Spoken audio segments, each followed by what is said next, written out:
Hey, what's up guys, Nick here. Happy New Year and welcome to the first video of 2020, unboxing the Insta360 ONE R. Today is January 7th, which could possibly become a very important date for many people. Reason being that Insta360 released the first ever adaptive action camera.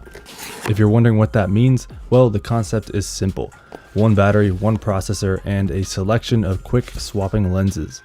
When it comes to filmmaking, I think we can narrow down types of cameras to a few categories. Action cameras such as GoPro, DSLRs, drones, and 360 cameras. The truth of the matter is that there is a reason these types of cameras don't blend together. As of 2020, there is still no product out there for a filmmaker that does everything that you need it to. It's safe to say that it's currently impossible to go from filming an aerial image down to a DSLR and then be able to go underwater or create similar action cam perspectives all in one camera. It just doesn't exist yet. Or so we thought. Even though I don't see that happening anytime soon, I believe that Insta360 just made the greatest leap in the right direction. Looking at the specs, the ONE R is capable of swapping between 3 different lenses: a 4K wide angle mod, dual lens 360 mod, and 1-inch wide angle mod, as they call it. So we have a battery, a processor, and 3 different lenses capable of shooting standard 4K action camera type footage, 5.7K 360 footage, and somehow a 1-inch wide-angle Leica lens capable of shooting 5.3K video and 19 megapixel raw stills. If you're wondering what the difference between the 4K wide-angle mod and the 1-inch mod is, the best way to describe it is that the 4K wide-angle is what comes standard on most action cameras, while the 1-inch mod offers creators a 5.3K 1-inch sensor to achieve image quality and dynamic range, similar to a DSLR camera. The 4K wide sports a 16.4mm angle lens with an aperture of f2.0, the dual lens 360 with a 7.2mm angle lens at f2.8, and the 1-inch wide with a 14.4mm angle lens at f3.2. All in all, with the type of sensor this camera has, those images create a 35mm equivalent focal length. Here's a deeper look at the specs each lens provides.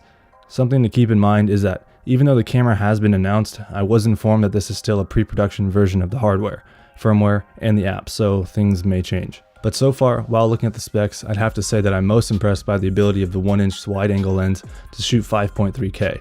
It is unfortunately not a raw image, but like I said, this is a big step in the right direction. I most likely will be making a video covering each lens individually to give you a deeper look into what they all look like and what they're capable of, but for now, here are specs regarding the resolution of each lens. The 4K wide-angle mod can shoot 4K 60 frames per second, 2.7K 100 frames per second, and 1080p 200 frames per second. The 360 mod can shoot up to 5.7K 30 frames, and the 1-inch mod shooting 5.3K 30 frames, 4K 60, and 1080 120.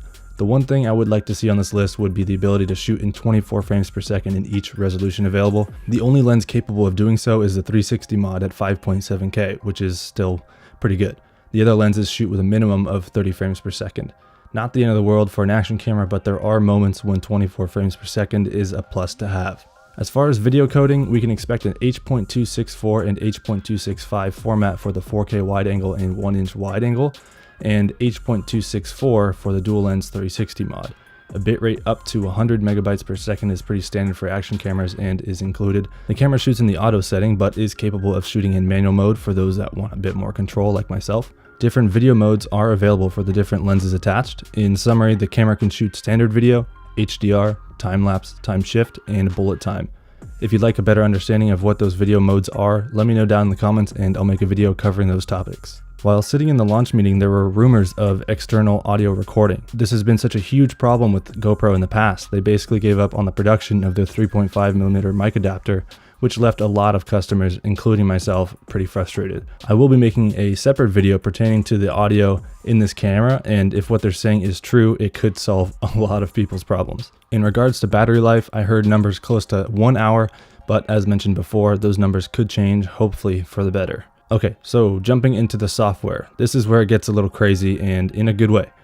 If you've ever edited footage, you know how long it can take to find the right moments. Insta360 managed to develop a feature called Auto Frame, which is an AI-powered computer vision algorithm that can identify the best parts of any 360 video and then recommend that to you. There's still plenty of choice, but the auto frame feature helps you quickly narrow down those shots worth considering, and then it does the reframing for you. Keep in mind that it's not going to be perfect, but I saw the feature in action and was genuinely impressed. This could cut down editing time in half. Okay, so going back to software, the camera is waterproof to depths of 5 meters, 16.4 feet, straight out of the box, and a dive case enables descents down to 60 meters, 197 feet. Voice control is a must nowadays and is of course included. Along with the AI feature auto frame, the camera is also capable of using AI software to do a deep track, which tracks the subject's movement and automatically reframes the shot to best follow your subject. If you didn't think that was crazy enough, well then you are in luck. The camera also allows you to do this in real time. Yes, you can literally say mark that to the One R while you're filming, and the camera will track your subject and then create an automatically reframed shot when you begin editing. I saw a demonstration of this while I was in the launch meeting, and they used a snowboarder and literally just said mark that, and it tracked the subject surprisingly very well. When I was sitting in the launch meeting here in LA, I was a bit overwhelmed with all the features that this camera has. Even while creating the outline for this video, I had to cut certain things out to make it hopefully more understandable.